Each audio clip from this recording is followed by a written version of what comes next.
pictures you just seen now, that guy was filming, is my daughter, Angeleka Montano. That's part of her life that we're showing you. And my name is Loretta Romero.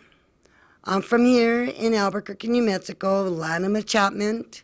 I've lived here all my life. This film that we're about to tell you about is about my daughter, Angeleka Montano, and this is she was connected to the torture of TRC. The person I'd like to introduce you right now is my cameraman, my assistant, and also my nephew. His name is Guy Tapia. Guy, would you come on in, please? Hi, Guy. How you doing today? Good, Auntie. How are you doing today? I'm doing good. I want to ask you a question. How did you feel and how did you know Angela as a person and as a cousin? As a person, I thought she was a wonderful person. She's beautiful, for one, and she was a loving and caring person. She always would give her heart out to no matter who she's talking to or whatever, and she was just an awesome cousin to me. And what we need to do is try to get this film out to trigger to the parents and people that are out there that having trouble talking about tragic things that happen to their kids. And we just want to get the message out. And we're going to do this in sections. We're going to do this now for interviews, and then, as you've seen the pictures before, and then we're going to TRC, where all this underbelly, very tragic thing that happened to my cousin in this beautiful lake. And basically, I have some really hard questions for my auntie, because this is going to be very hard for both of us, because it happened to all of us, you know what I mean, this tragic thing, because since we're relatives. So basically, I'm going to get in deep questions, which might trigger her emotions. So I'm going to start off with, okay, here, Auntie, why do you feel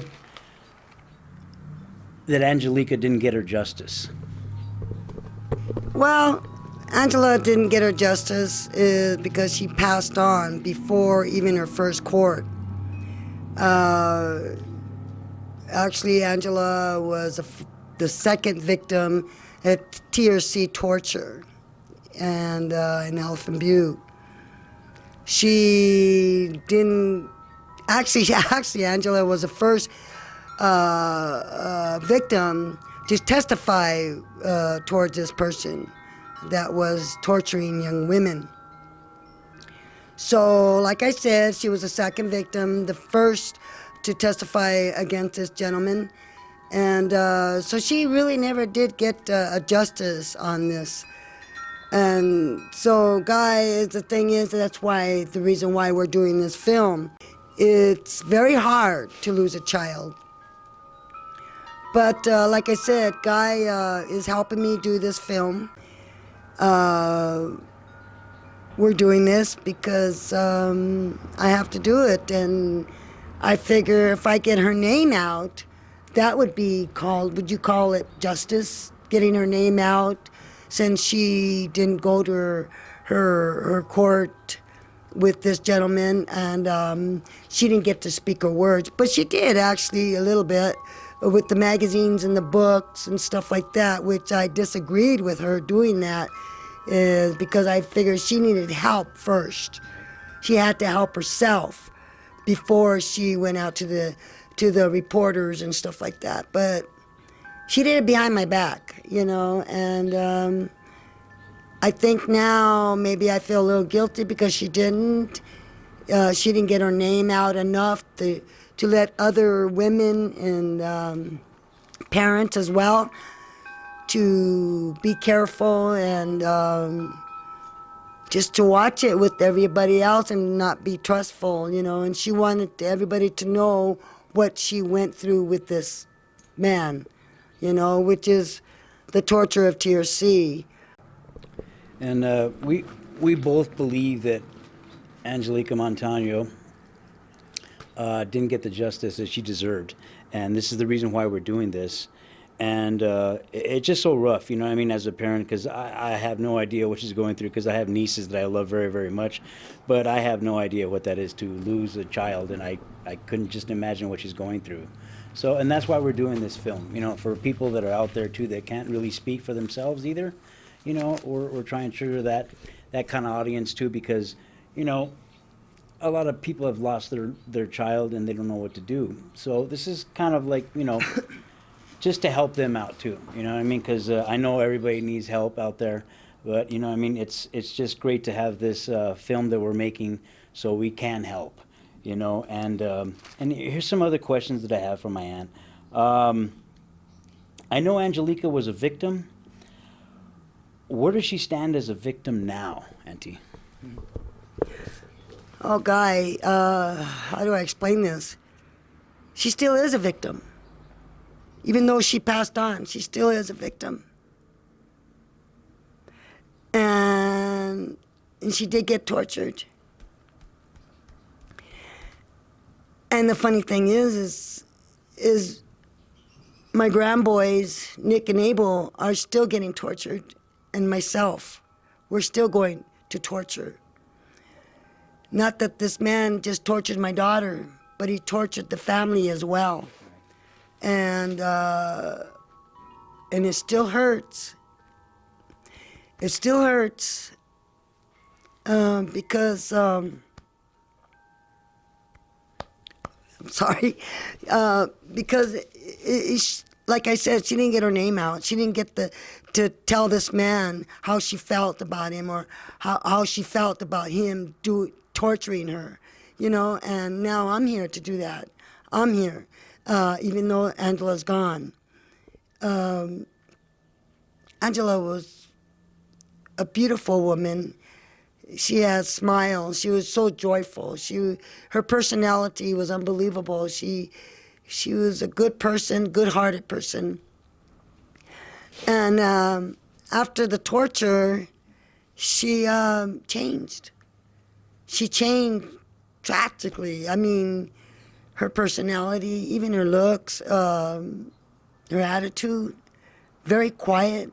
And you know, Angela wasn't quiet. Exactly. She was outspoken, but she changed after that. And I told Angela, I said, Angela, you got to stay away from the reporters. You got to get counseling. You got to get help. You know, you went through a lot. So, you know, I would tell her, Angela, you need to eat. Angela, you need to get out. Angela, you know, I was trying to change her. I was trying to get back. I wanted my daughter back. Right. And that's what I was trying to do. I wanted my daughter back. And it just wasn't working. I mean, what she went through was horrifying, you know. And when I first found out and went to TRC to go see her right away, the story she's telling me, because I asked her what happened, and she told me. And you know, Guy, the funny thing is, when I received that call that day from Angela, and because I did not reach her for 3 or 4 days. I was calling and nobody would answer. Finally, Frank answered, which is her boyfriend. And Frank and Angela and her son were living out in TRC. So when I called and Frank answered, I said, where's Angela? Where's Angela? He goes, I don't know. I said, well, Frank, you better find her. You better find her. And as soon as you find her, call me as soon as possible. So a couple of days later after that, you know, I was so worried, you know. I was going crazy and stuff. And I received a call from Angela. I said, Ita, where have you been? What happened? Where were you? She goes, Mom, I was kidnapped. I go, what? Kidnapped? I said, did you go to the police, Angela? Did you go to the police? And she said, no. I said, you need to go to the police now. So, I said, I'll be right down. I grabbed my purse and got my car keys, and I went down there. It takes 3 hours to get to TRC. It took me maybe in 2 hours. I was driving like a mad lady, and when I went in there, I walked into her home, and I seen her standing in the kitchen, and she ran to me. She ran to me and like she hadn't seen me for years, and she hugged me and held me, and I could feel her body still shivering. She was crying and stuff, and I said, let's go sit down in the kitchen. We sat down in the kitchen, and she told me what happened. It was awful. And I asked her, did you go to the police? And she said, yes, Mom, but they didn't believe me. They didn't believe her. And I was sad, and but anyway, I brought her home to Albuquerque. I brought her home, and she was very quiet on the way down here, and I tried to, cheer her up. I tried to talk to her, and I didn't see that smile anymore. I didn't see the smile anymore. I didn't see Angeleka anymore after that. And I mean, she was there, but it wasn't her anymore. I mean, it was. And she told me, Mom, I can't sleep. Every time I close my eyes, I see it. I see the torturing. And I said, okay, Angela, well, you're going to have to get help. You need help. And I just want to apologize to the audience out there because this is very, very rough for us. I mean, my auntie, as you can see, she's still going through this today, and this was 18 years ago, and it's just really rough for a mother to actually, explain this story, and that's why it took us 18 years, or my auntie took 18 years to actually come forward now. And it's just really rough, as a parent. So it just, as you guys know that, as a parent, it's rough talking about your kid, especially after she passed away, and we just want to just aim for that audience that the parents of a victim and what they go through, and my cousin Angeleka Montano never got that justice. And this is why we're making this film. This is why this whole film is dedicated to her, and to get her name out, and to get her pictures right, also. And like I said, it's very, very rough. So things are going to happen outside this. So I apologize. All right, so let's go back to the questions. I know the sex tortures was on magazines, books, and movies. Did you get involved in the magazines and movies and so forth when this happened? Now? No, at the time I did not. At that time I was concerned about my daughter. Right. I was concerned about her well-being at the time. I actually didn't want Angela to get involved either. I didn't want to get involved because, like I said, I wanted her to get help. Right. She didn't need that at that time. But now, yes, I do want to get involved. I know it's been 18 years, but like I said, I want to get her name out. It took me that long just to even talk about it. Right. I never talked about it with my family, my brothers or my sisters or anybody. So now I'm ready. I'm ready to talk about it. I mean, it's still hard. It's still hard to talk about your child, and especially when there's a situation like that. I mean, but it's hard in any parent to talk about their child when they're passed on. And you always think, I'm supposed to go first, not my child. And especially when you only have one.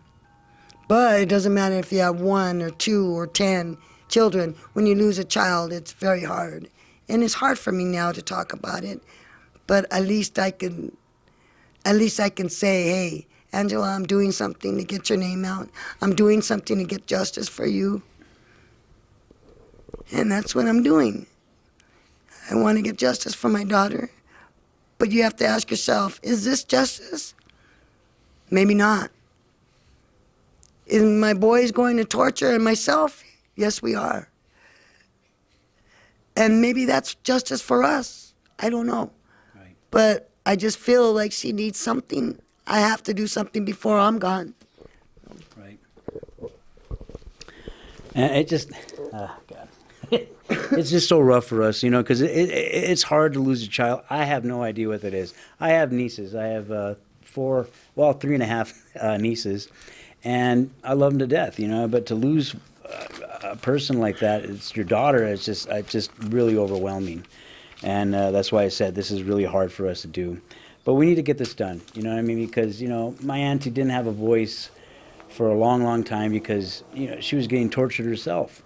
And that's why we're trying to get this film out because it'll help her grandkids, and we do need justice for my cousin, and that's why we're here. So going back to the questions, what was your reaction? I know it's gonna be rough. What is your reaction, Auntie, when you seen this gentleman in court? Is I said some words that I should have never said, but I did. And I don't know why, but I will go to that later, and I say to myself, how could this man, this human being, do this to young women? How could he do this even to my daughter or any daughter, and he was sick. He wasn't in the right mind. I don't know what it was, but when I went to that court that day, until today, I still remember every line in his face. I'll never forget his face. I will never forget his face. But, Do you feel like he killed her, Auntie? I mean, he physically killed her. We know the story. She didn't die from him, but, going through all that stuff, through that last year of her life, do you feel like he killed her? in a way, Guy, mentally, yes. In a way he did, because she gave up. It was so horrifying for her, she gave up. Like I said before, it wasn't Angela anymore. This man changed her life. I mean, not in a good way. I mean, he ruined her.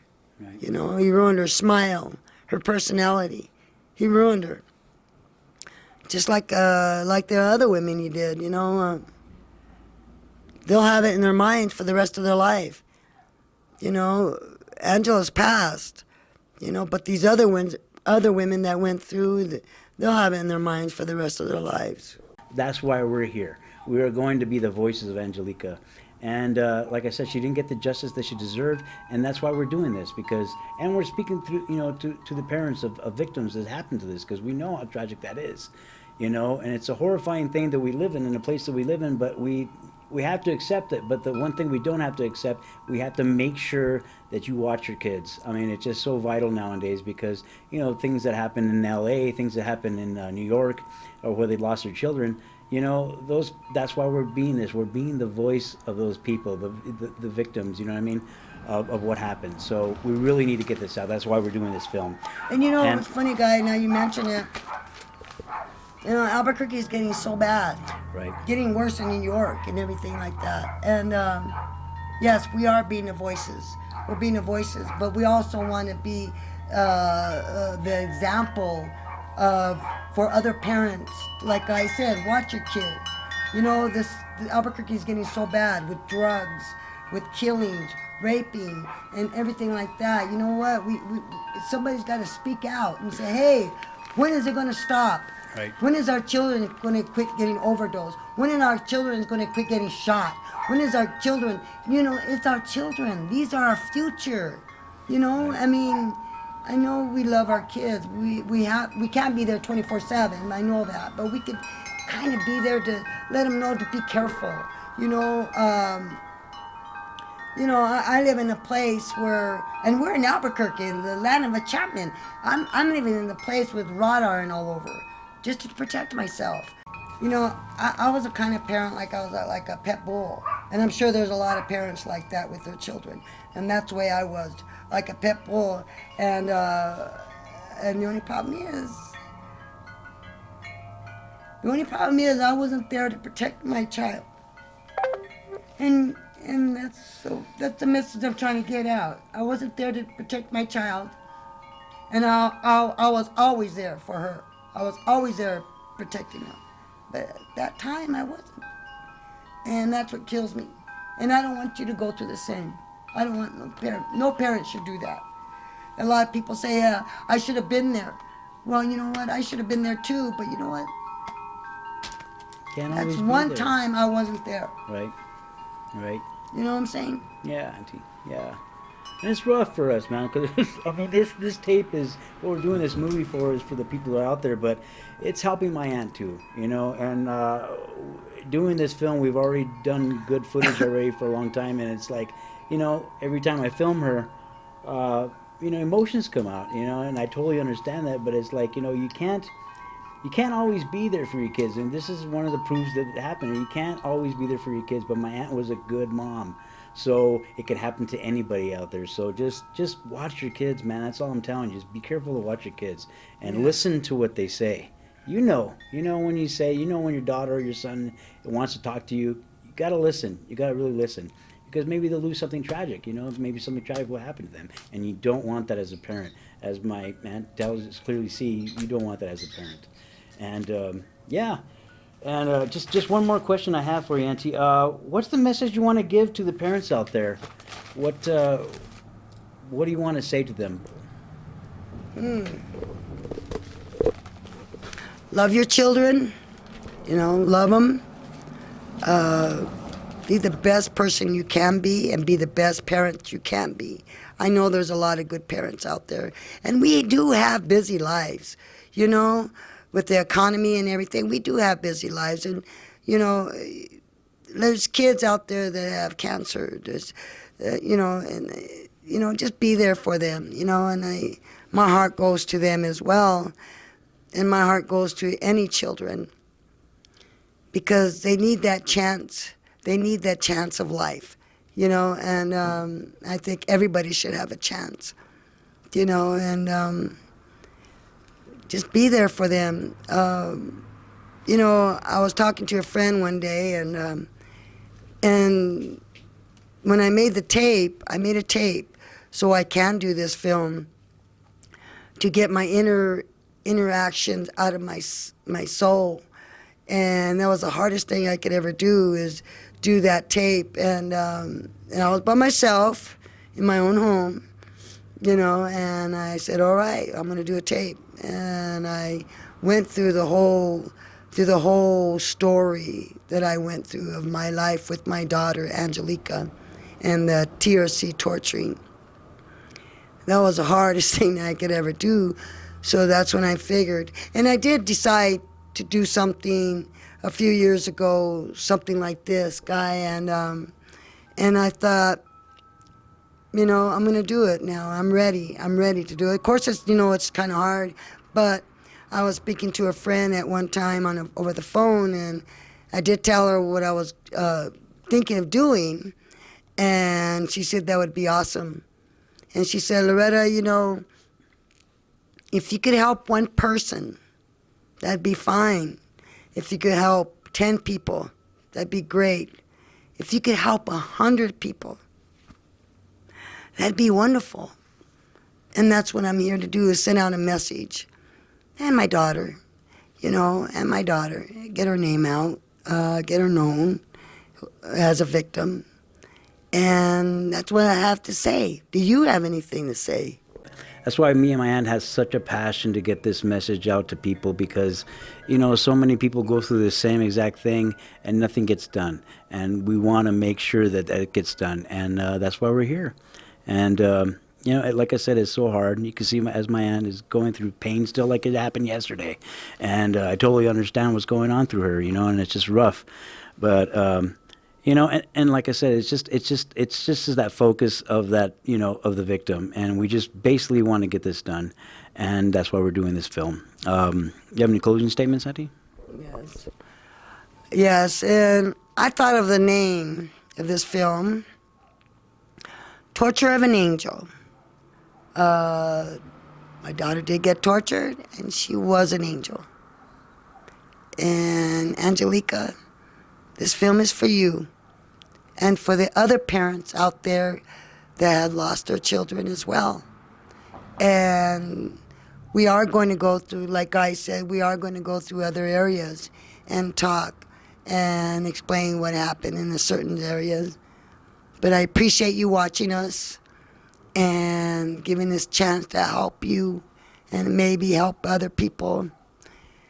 And we're putting so much passion into this that we want to make sure this gets out. And yeah, I just watch your kids, man. That's all I gotta say is watch your kids. Like I said, we can't watch them 24 hours a day, but you can do as much as you possibly can, and get those tablets away from each other. So that's it. Thank you very much for watching. You all have a great day now. Thank you.